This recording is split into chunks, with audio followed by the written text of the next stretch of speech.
Welcome to the tutorial, Turbomachine Workflow. This video will introduce you to the new Turbomachine workflow in CAESES. It is a structured guide for the design process of turbomachinery objects such as radial or axial compressors, turbines, pumps or fans. The new environment helps the creator in the process of modeling turbomachinery parts by an already implemented design workflow. This design workflow chronologically guides you through the different steps of the modeling process, which helps users that are new to CAESES or to turbomachinery to use machine-type dependent features in the turbo section correctly. Additionally, the goal of this new feature is to make the modeling process faster while also organizing it from the beginning, allowing greater transparency for other project members. Follow along as we present the new features by modeling a radial pump impeller. First, let's save our new project by clicking Save As in the main menu.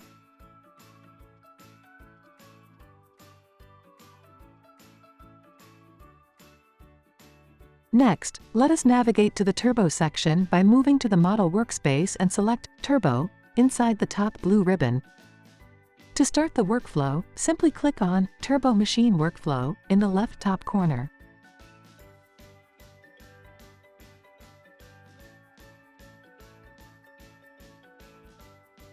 At first, you can name the overall turbo machine and determine the machine type. Selecting a machine type will smartly suggest suitable objects and parametrizations. The turbo machine object contains all components for the overall machine, which could be bladed components such as an impeller or unbladed components like an unbladed diffuser. We can click on the plus symbol on the right to add a new turbo component, which in our case is the pump's impeller. Here, we choose the option for a bladed component. Clicking the plus will automatically create new objects, which can be viewed inside the object tree on the left. Now, we can define the stage properties. These contain the impeller's flow type, the design type and the number of blades. By specifying the stage properties, CAESES will automatically suggest suitable features for the specifications. A quick way to change the number of blades is to create an integer design variable for it. For that, select the value and right-click to show the option for transforming the value into a design variable.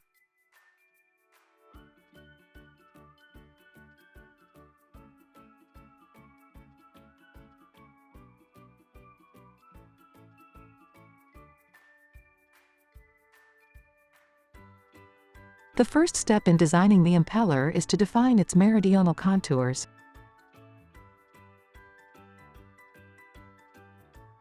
Let's click on the plus on the right next to Meridional Contours, which will navigate you to the meridional contour environment.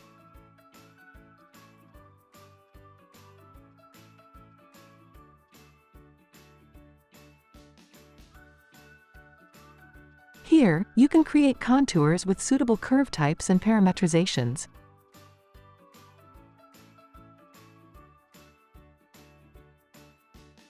In this example, we will create a hub contour, which is based on the shroud contour. Hence, we are going to model the shroud contour first. By clicking the plus symbol next to Shroud Contour, we can choose between different pre-written feature definitions.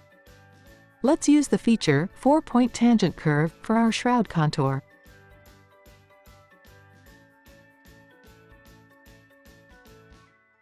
The feature will automatically create a new scope in the object tree, containing all necessary objects.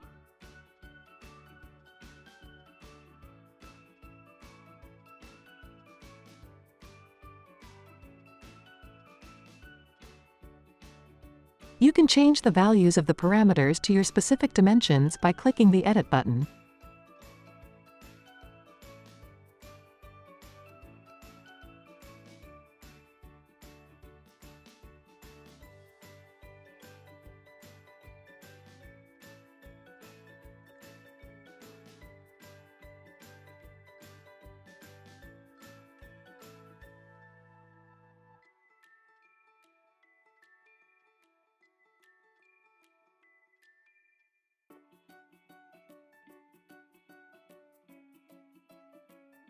As the shroud contour is defined, we can navigate back to the meridional contour environment to add the hub contour. Again, click the plus on the right. Let's select the feature definition, hub contour based on shroud contour, width, which will create an offset curve to the shroud contour and a width distribution function determining the distance between the two contours.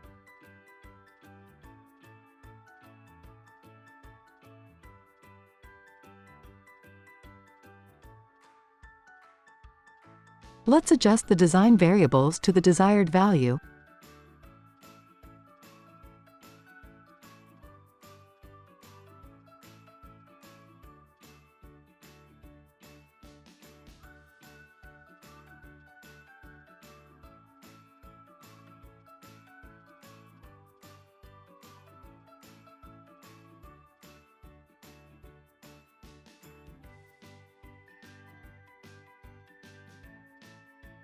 Now, we can add a leading edge with one intermediate point.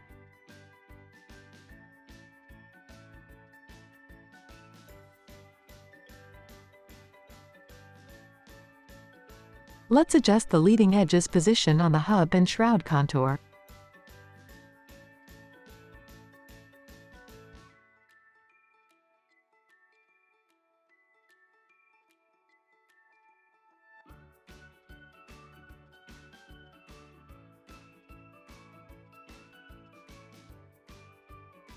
The last object for the contours is the trailing edge.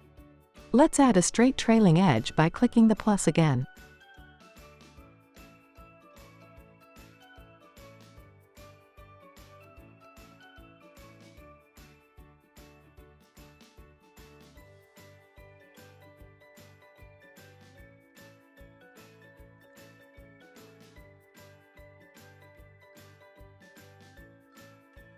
Each curve is automatically referenced correctly, which is important for later operations.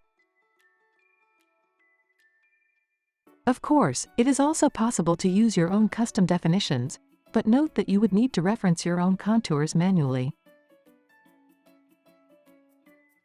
Let's add a hub surface for better visualization.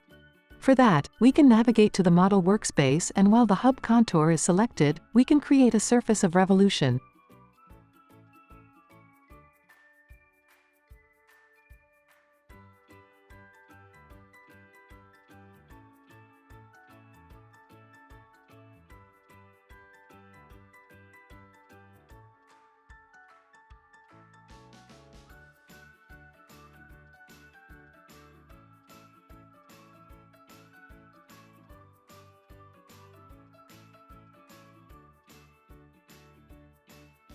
In the next step, we are going to model the blade surface. Navigate back to the object Impeller, and click the plus on the right next to Blades to open the blade modeling environment.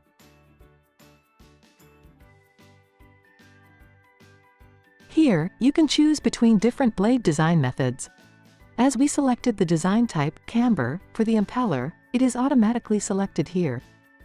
Similar to the meridional contour environment, we can add pre-written blade definitions by clicking through the different steps. First, we are going to add the blade camber definition by clicking the plus located in the section Camber. In the camber environment, you will be guided through the steps of modeling the camber surface. Let's set the camber mode to beta versus M'.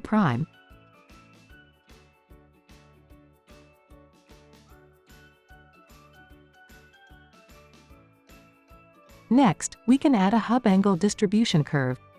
Similar to previous curves, we can choose between predefined angle distribution curves.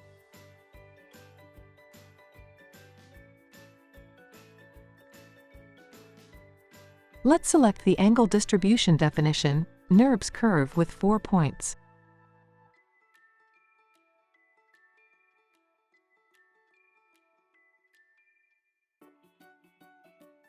Let's open the 3D overview window to view the angle distribution curve. You can click the search symbol inside the 3D overview window to filter objects that should be displayed.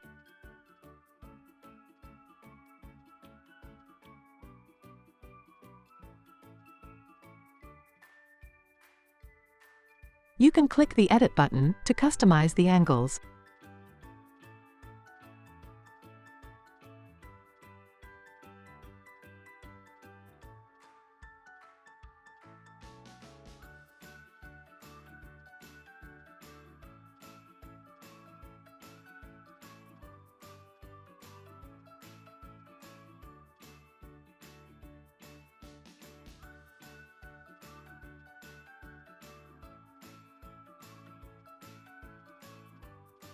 Let's use the same curve definition for the shroud angle distribution.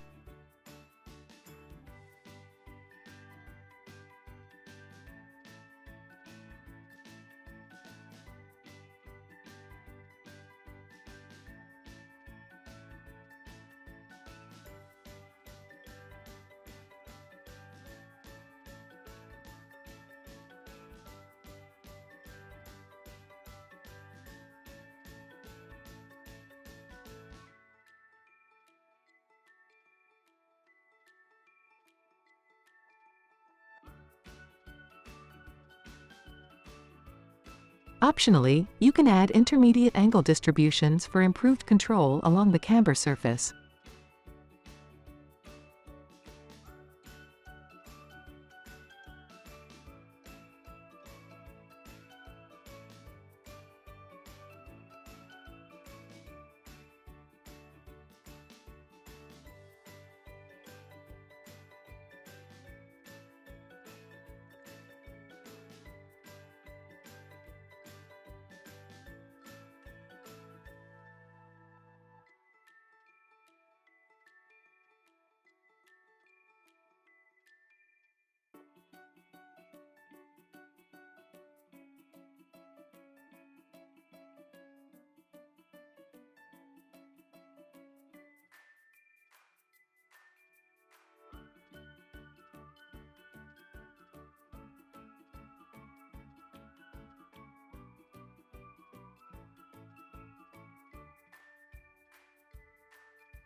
Now we can add the camber lines.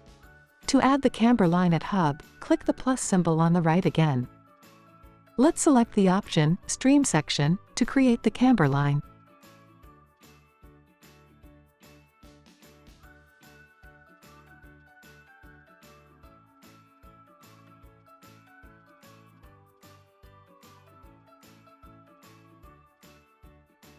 Inside the Stream section, all necessary definitions are automatically referenced.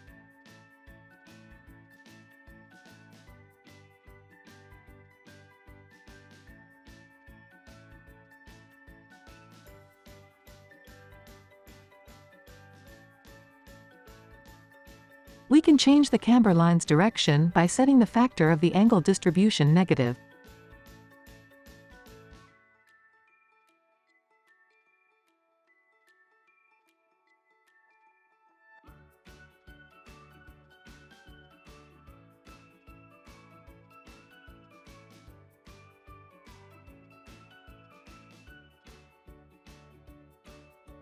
Let's use the definition, Stream section with rake adjustment, for the following two camber lines.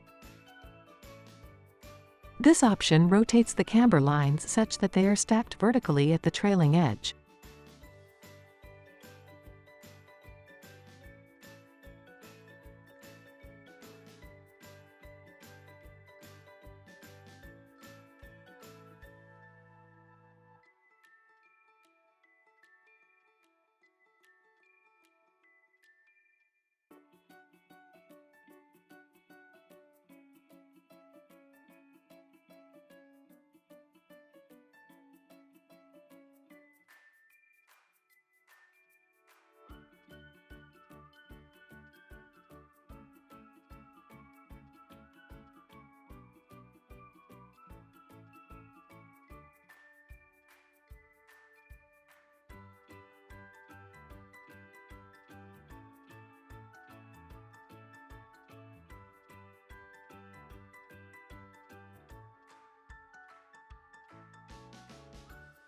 As the camber lines are defined, we can create the camber surface by clicking the plus next to Surface. Let's use the option, Camber Surface via Lofting, to loft the surface along the camber lines.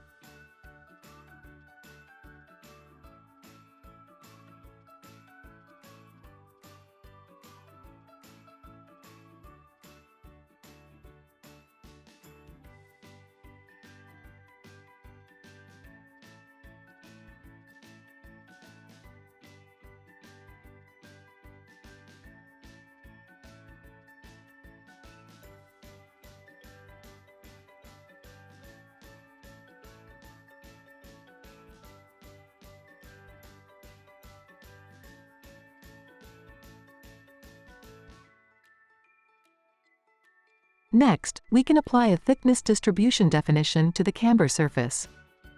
Here, we can define the thickness distribution curves at hub and shroud as well as the intermediate distribution curves between them.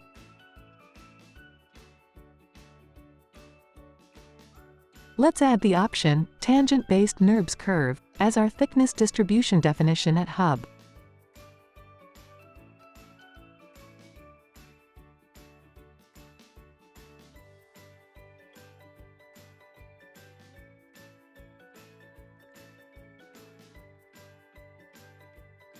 We can customize the thickness at hub at the leading and trailing edge by clicking the Edit button.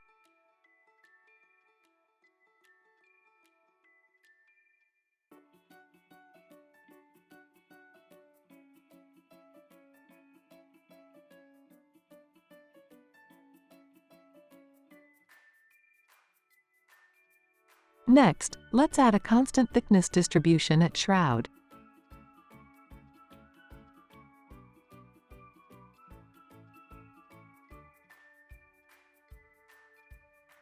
Now, we can use the blend function feature to create a thickness distribution curve list containing the intermediate thickness curves between hub and shroud.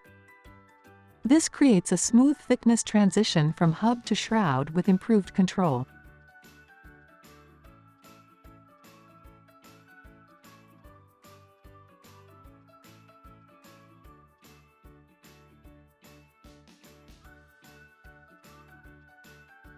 The distribution functions can be controlled at leading and trailing edge through the weight factors A1 and A2.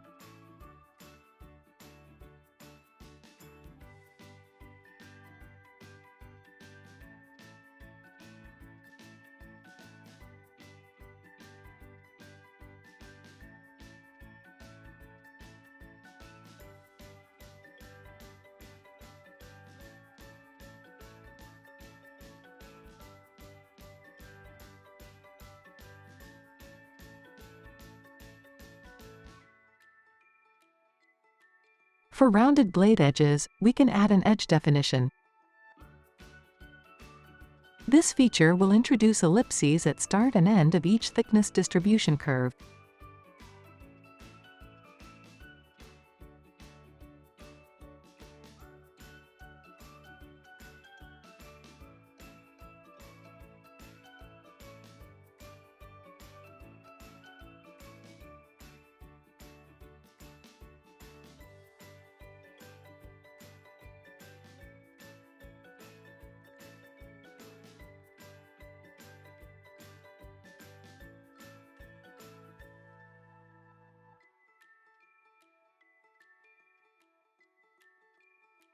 Adjusting the ellipse factors will affect the ellipticity of the blade edges.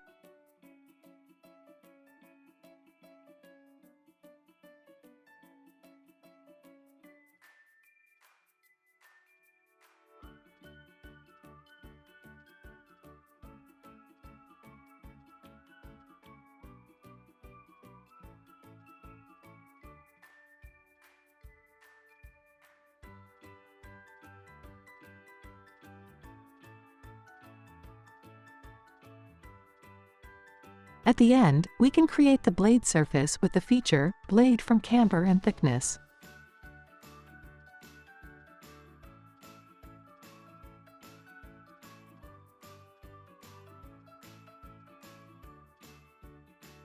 If you like, you can adjust the extensions of the camber surface at the leading edge by setting the extension factor to 0. Let's hide all objects that are not needed for a clean 3D view of the blade surface.